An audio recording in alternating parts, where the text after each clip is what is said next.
All right, guys, listen up, because this week was one of those rare moments where the mask slips a little bit. The script writers fall asleep and the people running the contracts, they tell the truth.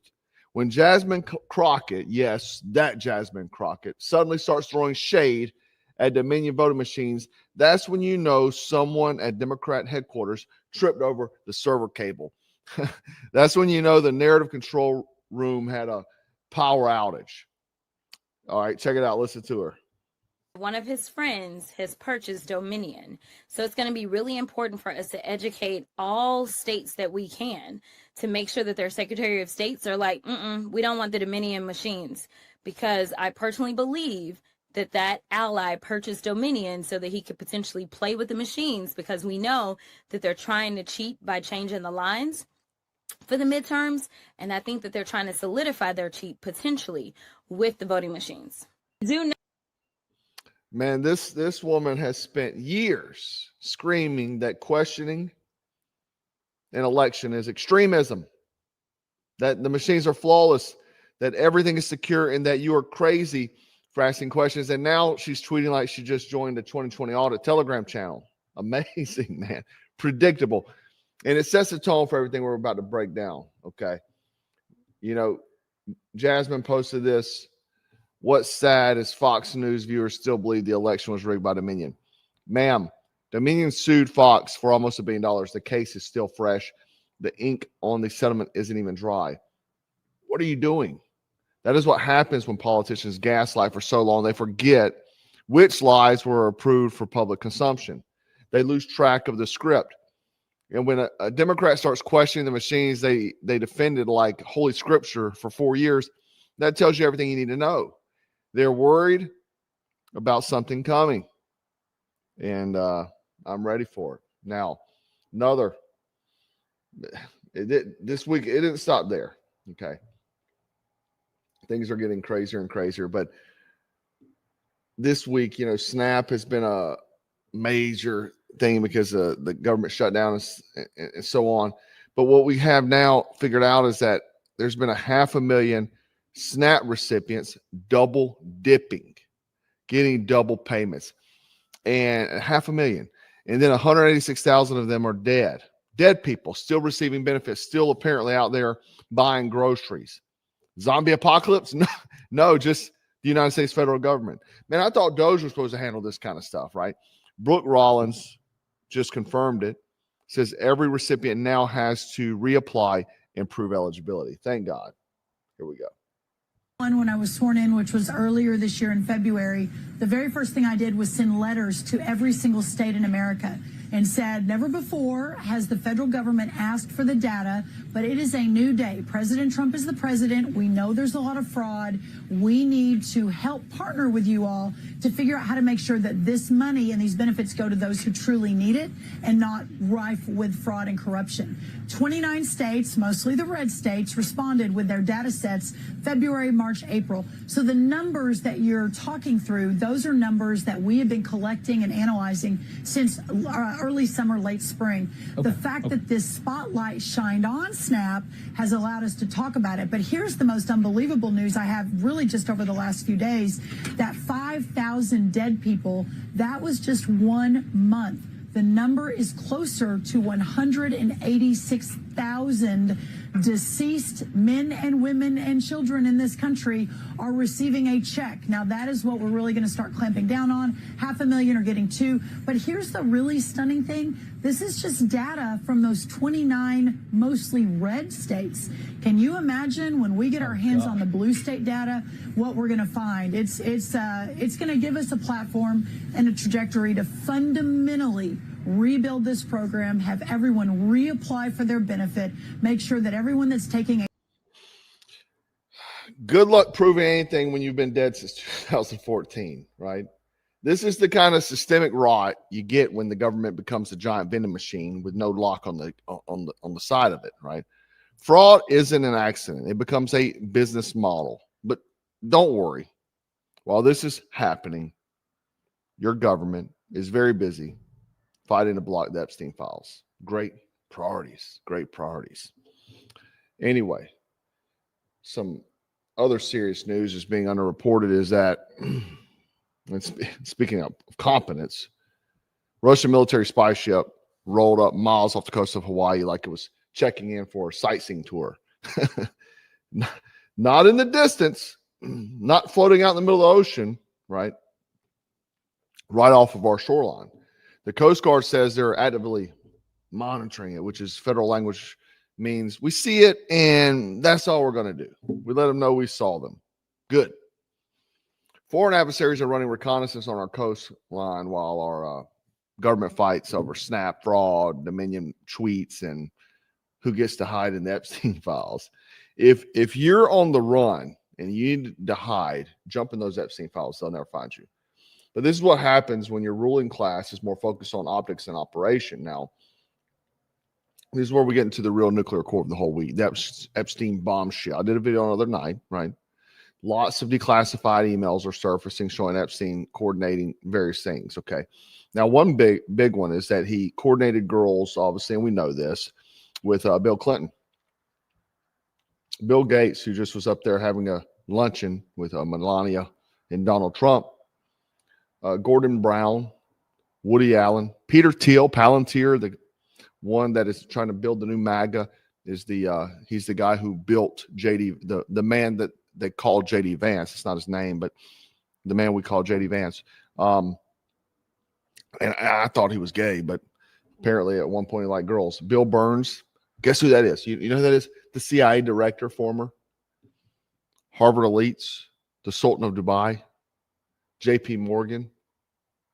So connected players, foreign heads of states, billionaires, diplomats, intelligence link handlers. And guess what? The person scheduling it all, Kathy Rumler, Obama's White House counsel. In the emails, she literally says, you need to talk to the boss. The boss, AKA, is Obama. These were not casual meetings. These weren't photo ops. This was a coordinated access, coordinated transport, and coordinated leverage. Epstein was not just networking. He was blackmailing, okay? This is what an elite compromise operation spanning politics, intelligence, banking, tech, royalty, and academia. And I suggest you screenshot that and read through it. But here's where the panic starts, guys, is because if we cut through the noise and get to the truth, Trump is now calling for the investigation into Democrats. Okay, you see here, he's directed Bill Clinton, Larry Summers, Reid Hoffman, JP Morgan executives.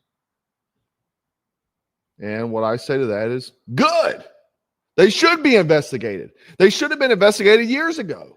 Okay, but the question is, why now? Well, people are saying, well, the Democrats had the Epstein files for years. Why don't they want to release?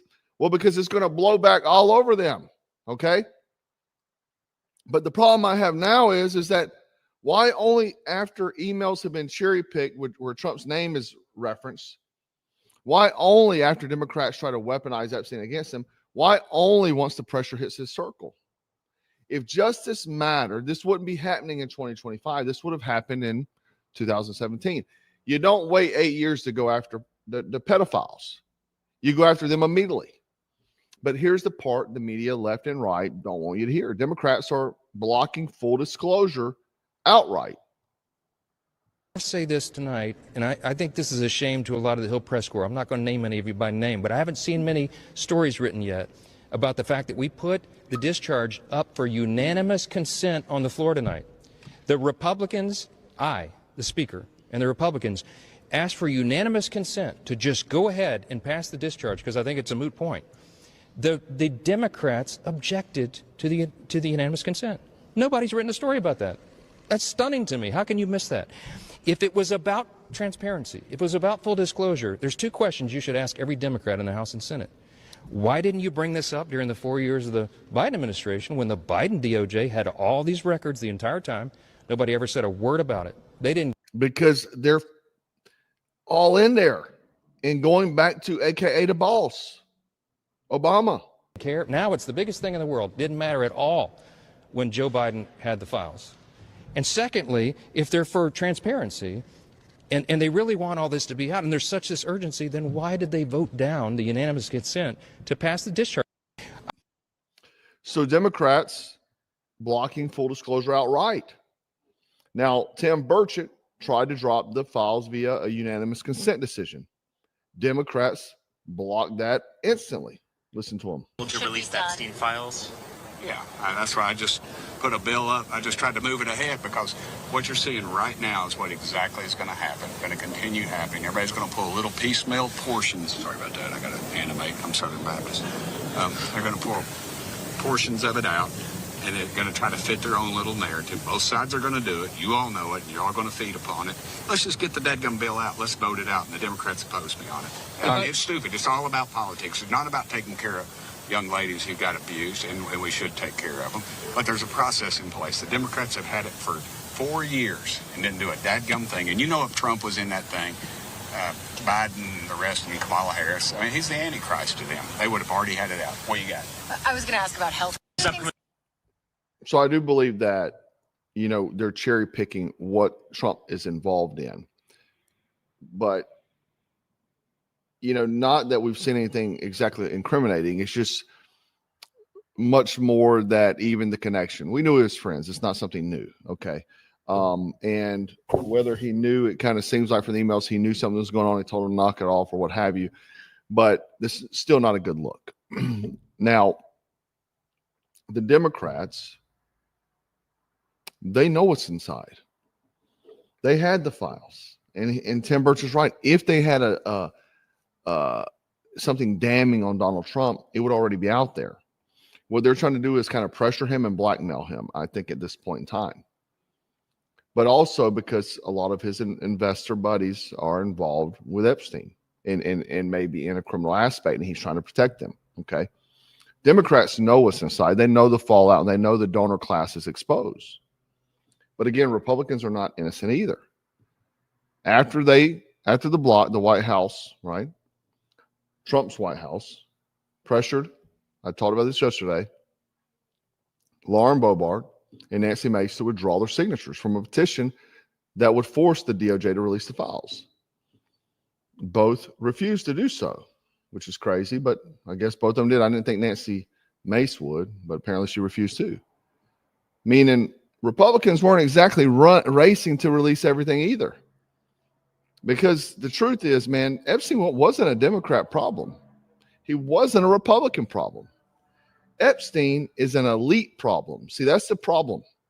He's not a problem for folks like you and I. He's an elite problem. And elites stick together when the walls close in. It doesn't matter, Republican or Democrat. That's why Democrats want to block it. That's why some Republicans want to control the release. That's why Trump only wants to investigate Democrats and not everybody at this point in time. Everybody's protecting someone. Both sides have dirt in the house, right? As we expected. And if we're going to get full disclosure, in my opinion, why would you block anything? Let's have full disclosure. Let's bring these people to justice. Let's don't protect anyone. And what has bothered me after my last video is people got very upset with me. They're saying, oh, this is a hoax. You're repeating the same bullshit. It's almost like Yuri Besenval says, I can show you facts and you still disagree with me. It's almost the same type of mentality as in 2020 in the mask. Hey, man, the mask aren't helping. No, they're helping. Oh, my third booster. It's the same shit happening on the right side now. You showed the proof. It's there, right? You're calling up low-level senators to help stop the files coming out. That isn't a good look. Why do you care? So I can show you facts and you still disagree with me. It's insane to me. Like, I did not know MAGA all of a sudden became protector of the Epstein. It's crazy. We don't want the Epstein files out. Look, what? What? Sorry, I'm not on that team, dude. I'm not protecting any pedos. I'm not for that. But it's crazy. The past 4 hours has shown me, like, really, like the same type of Yuri Besenval talks about. You show them facts, dude, and they disagree with you. They fight you to tooth and nail. They won't accept it. They're so brainwashed and in the cult, just like the COVID mask, that they will not accept it. And you're wrong. I'm not the one that was on Epstein's plane or his island. Be mad at those people. Be mad at the people protecting those people. Like, it's incredible. It's wild to me. I don't understand it. help me in the comments if you can, because I'm really struggling with. I'm really struggling with this. This was like my line in the sand months ago. I mean, then the 600,000 Chinese citizens, H-1B visas, more money to Ukraine, more money to Israel, so on. Having a terrorist in the White House on the Marine Corps birthday. I mean, it's just stacking and still go team. It's just wild to me. I can't unsee it. After you see it, you can't unsee it, right? And not that I would want Kamala Harris or any Democrat at all. But at some point in time, you got to call balls and strikes, and you got to call out the BS. Because if you just go along with it, you're part of the cult. Now, any person in the world should want these people brought to justice. But the thing is that what you don't understand is there's an elite class and then there's us. And the elite class, they sit together no matter what party lines they're on. They play the game. But you remember back during inauguration, Schumer and Trump was sitting there joking with each other. You know, they act like mortal enemies, but at the end of the day, Republicans and Democrats. Tim Burchett even said last week that one of his best friends is AOC. You know, it's them and us, truthfully. Now, before I forget, I want to touch on something, because it gets dark every damn day, and being unprepared is a choice. Now, I designed the Black Scout Survival V6 Tactical Flashlight, and they're doing a promo, the company that makes them for us. Doing a promo. It started yesterday. I forgot to talk about it. Through the 19th, you can grab them with a click and claim coupon. I'll put below, dead simple. It's your last line of defense, man. Non-negotiable piece of kit. It gets dark every day. It's compact, brutally bright and dependable. And it's got that meat tenderizer bezel. If things go hands-on, you can take it off. So if you got to go through those pesky security screenings. So the BSS V6 is the green one is going to go for $39, and then the black one is going for $36. So if you like green or black, grab one. But these things, I've had followers use these things in real life. Like one guy on a New York subway, he had to fight all three guys with this thing. He sent pictures, blood and hair all over it. Police came. They're like, dude, I want that flashlight. And the police officer ordered one. But again, it has the bezel that comes off, so you can take it off again to go through those checkpoints and put it back on, right? You flash and smash. It's rechargeable. And the best flashlight, in my opinion, for the price, man. It's crazy because today I went through, every few months you got to go through your gear and make sure everything's good. And I had I think I paid $89 for a Petzl headlamp in my truck. Wouldn't cut on. Then when I opened it, it broke into pieces, like just disintegrated. Like, so don't carry junk. Even high price tags don't mean it's good quality. And don't wait until something goes sideways. You need to be checking your gear, man. Get squared away and get a light, right? But let's wrap this up. The part nobody in power wants to say out loud. Epstein wasn't partisan, dude. He wasn't. He wasn't even ideological. And he damn sure wasn't loyal. Epstein was a global blackmail node designed to compromise elites across every political spectrum. Okay. And the reason you're watching Democrats block disclosure and Trump only calling out the Democrats right now and the Republicans hesitating to release everything is because full disclosure destroys everybody. Not half the board, not one party, not the other party, but everybody. The truth would burn down the donor networks, the intelligent ties, the media protectors, political royalty, the foreign handlers, and the financial cartels. This isn't a left versus right. This is power versus exposure, light versus darkness, clean versus filthy, and truth versus the machine. And I think the American people are done being lied to. Every name should come out. Every file should drop. Every photo, every log, every visitor list, every email, no matter who it burns. Because if you were part of Epstein's operation, you don't deserve a party label. You deserve a prison cell, right? So this Black Scout Survival guy, stay frosty, stay dangerous, and stay strapped. Stay frosty, strapped, stay dangerous. Anyway, let me know your thoughts in the comments below. Go pick up a flashlight, and I'll check you out in the next one. Black Scout out.